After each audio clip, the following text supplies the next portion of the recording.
Hi guys, today in this video I'm going to show you how to get the reply option on Instagram.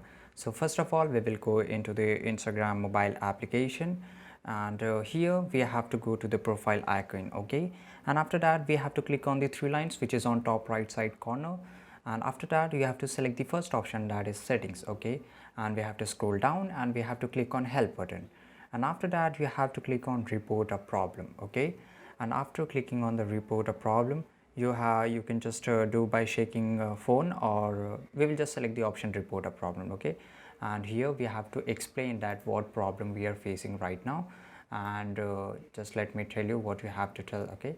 So here we will write, I'm missing the reply option on Instagram. Please help me to fix this issue. It's very important function for my Instagram user experience. And if you want, you can take the screenshot and you can send this to them, okay? And in this way, a real human will contact you and he will try to fix the issue which is happening on your Instagram account, and in this way you will get the reply option as soon as possible, okay guys. So I hope you found this video really helpful. If you did, subscribe our channel, like this video. See you in the next video. Till that time, take care. Goodbye.